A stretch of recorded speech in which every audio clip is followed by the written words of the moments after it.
everybody, this is Yeli, and today is day 61 on Mounjaro. I have a little update for you guys, especially with regards to the rash, injection site, contact dermatitis.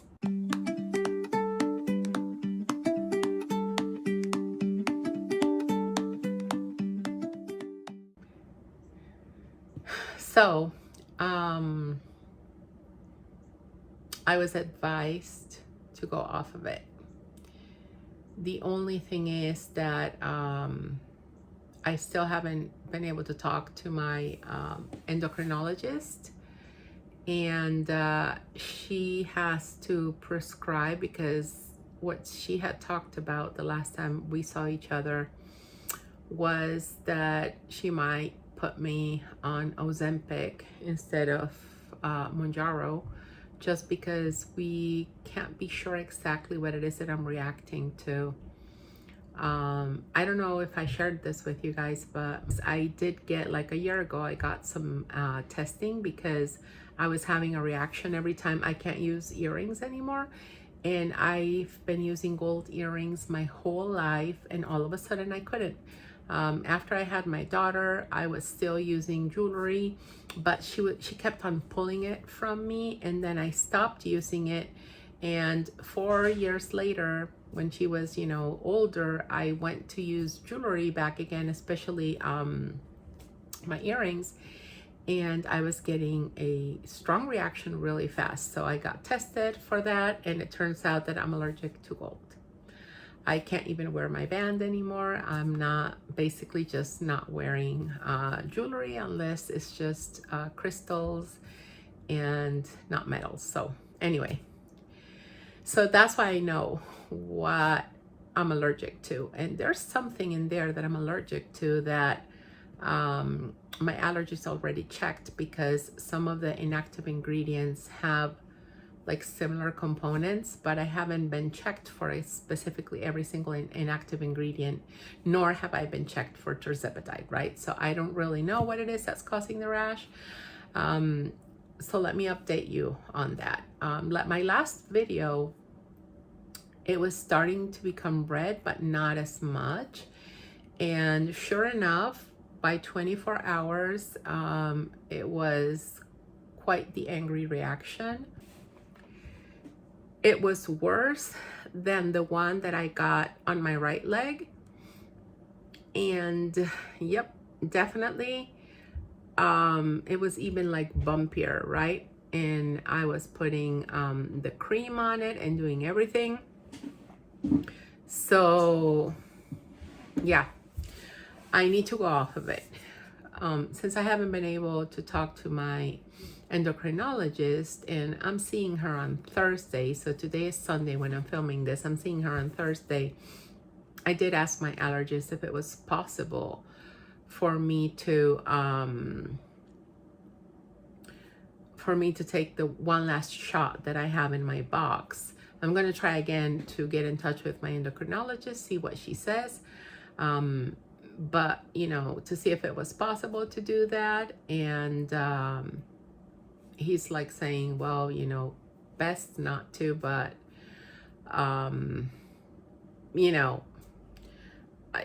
even asked, like, how about Benadryl? Because I know that some of you guys have said, take Benadryl, take this, take that. And he was like, you know what, whatever you want to take, it's still not going to make much of a difference. It is something that you have to stop it as soon as you can, right? So let's see. And now I'm a little bit concerned because Ozempic has all these, it's on the FDA website, and it's basically, you don't even know when the issue is going to be resolved and when the medicine is going to be back in stock. Because I do need to take Ozempic. I am diabetic. So, and Wegovy is in the same stocking issue, right? Back order issue, as is Ozempic. So because it's the same lab that makes them both. So I guess, anyway, yeah, I don't love having to get off Mounjaro, especially because if you guys saw my last video where I was talking a lot about food chatter and all the management, I kind of stepped it up a notch, right? And I was very much on top of it, because initially I was just letting Mounjaro do all the work in terms of food chatter. But once I started seeing it come back more frequently, I was like, I have to do something about this, because I can't just rely on the medicine. From what I was seeing, like, the medicine might not necessarily be taking everything away in terms of food chatter. So I need to learn to live with this, as I have for my whole life. And I've had success at some point. But my success has mostly not gaining weight. Like, losing weight has always been very, very, very difficult for me, no matter what I do. Except for when I did keto. In 3 months, I lost 30 pounds. And I've been on Mounjaro for 2 months already, and I've lost, well, hey, I lost another pound, so I've lost 12 pounds, but of course not nearly as much as I did when I did keto, right?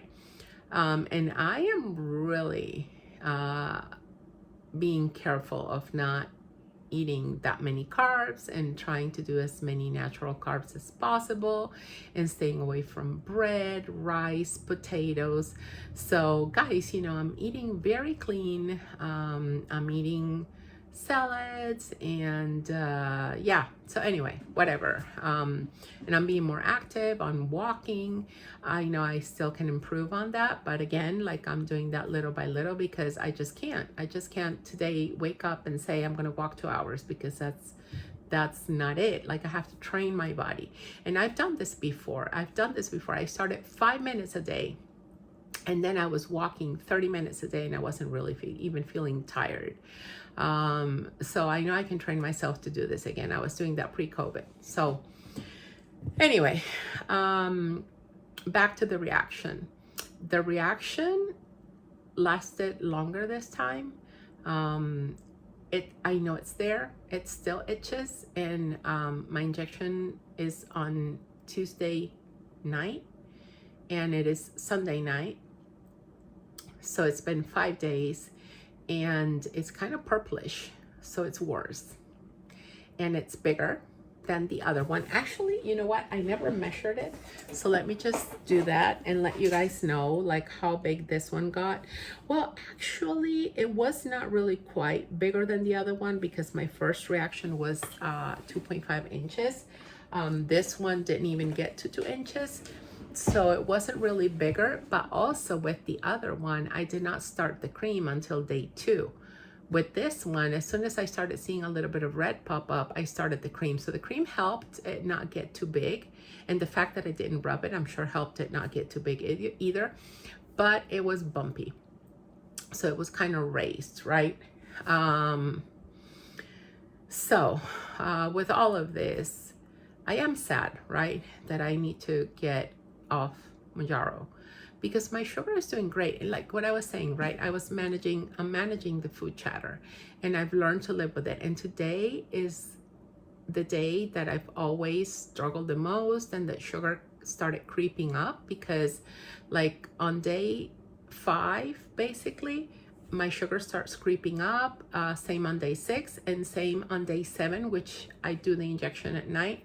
So like these 3 days, like historically, that's how it's been, specifically with my 5 milligram shots. And I think the last 2.5 shots, it happened the same way as well. But I'm being more mindful, right? What I'm doing is then I'm waiting longer in between meals. I rarely snack, like I told you in the last video, but if I do, it has to be something healthy. And the other thing that I'm doing is being very mindful to have early dinners and not eat anything else except for water, and possibly sometimes electrolytes if I've forgotten to take them early. And I've been able to have my sugar kind of not, go crazy all that much, because I'm not like eating at the regular times of meals. I'm not allowing the food chatter to drive me crazy. I'm acknowledging it and kind of learning to live with it. So resisting the food chatter can only just make my mind go crazier, right? So that's also something I wanted to share with you guys. So long story short, if I get to this next injection, which I might not even take it, I think it's going to be my last injection on Mounjaro. Hopefully whatever inactive ingredients are found on semaglutide, I'm not going to be allergic to, and I'll be able to at least stay on Ozempic or semaglutide. I don't know. So that would be, right now, the best case scenario can't be, which is staying on Mounjaro. So then I'm going for the second best case scenario, right?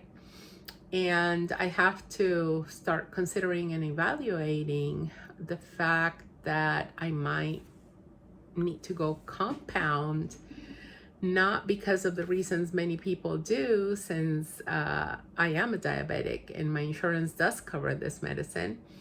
But I don't know, maybe we can get the insurance to cover it, even if it's compounded, because I do know that it's very hard for insurance to get insurance coverage on a compounded medicine. I don't know.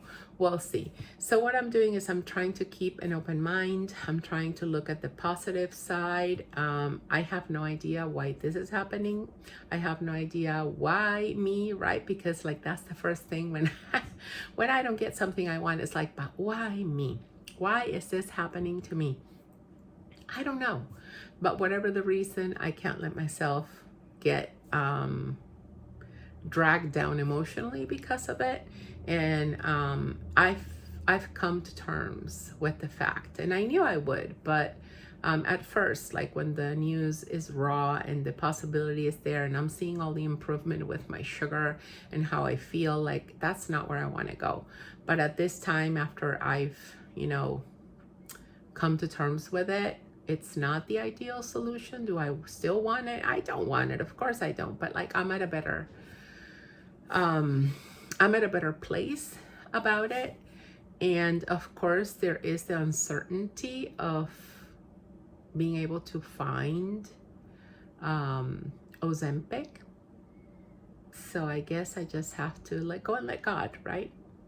And let's see what happens. And I still have 1 5 milligram shot. I have 2 2.5s because at the middle of the second box of 2.5, I titrated up to 5 because like shots 5 and 6 of the 2.5 felt like I was on nothing. So that's also like I'm curious, right, to see like what if I take that shot, will I still get the reaction? Or is there something on the 5 milligram that was not on the 2.5 that makes me get the reaction? So I, you know, my head, like, my head works that way. I'm trying to always see all the possibilities, all the possible combinations to try to figure out if there's a way out of a bad situation or a bad news or you know, a way to kind of continue on Mounjaro, even if it's 2.5. I don't know, but I have read a lot about the inactive ingredients, and there's also something that they sometimes add to the shots when the shots have like to balance pH. And one of the things I think is salt. The other one, I don't know, I don't remember the name, but anyway, I'm thinking, well, maybe the 2.5 has a better pH or doesn't need something that the 5 does need. Well, the 7.5 need that, and that's where my mind is going, you see. So yeah, I'm definitely gonna do a telehealth consult, if not an in-person consult, next time I take my daughter for allergy shots with my allergist, because I just want to shuffle all of these things. And believe me, I want to try the 7 and see if the reaction is the same or not. Hey, we don't know what I'm allergic to, right? So but then it's also risky, because if it is Tirzepatide, then the reaction is going to be worse, and like that's what they don't want, right? I mean, it's not safe to keep on injecting these medicines when there's a reaction like the one I'm having. I know there's a lot of people on TikTok that keep on doing it no matter the reaction, but I'm not going to go against something that my healthcare team is telling me is not safe, right? As much as I love Mounjaro, and I'm seeing how the reaction is getting worse. So what am I going to wait for it to be something that I can't come back from? No, I'm definitely not doing that. So I wanted to update you guys on that. Update you guys on the yay, another pound. You guys know that I'm very slow at losing, but you know, it is what it is, but I'm still taking every pound as it comes, and I'm super happy and excited about it. And I guess that's what, a little bit over a pound a week. So you know, I'm still okay with that, and I just feel better. And people are telling me, oh my gosh, I've seen you lose weight, and I am the same weight they saw me last time they saw me, but maybe my skin has gotten tighter, conformed to the weight. I don't know what it is, but anyway, I'm still feeling good. I'm still feeling great, and I'm still enjoying these last couple of days or this last week on Mounjaro. I don't know how much it's gonna be, if it's just 2 days or a week. I will for sure keep you guys updated, okay? And I don't want to make this a longer video than it should, so I'm just gonna say goodbye. I'm gonna thank you all for being here. Please leave a comment. Let me know where you're at in this journey. And I just want to thank you all for being on the other side, helping me keep accountable. And thank you so much to all that have written messages of encouragement, of possibilities, of questions that I might want to ask my healthcare team. I appreciate you all a ton, because you've given me a lot of great insight on things. And my doctors are not, might not be thankful to you guys for all the questions that I ask, but hey, I am. So keep them coming. Thank you. I'll see you in the next one. Bye, guys.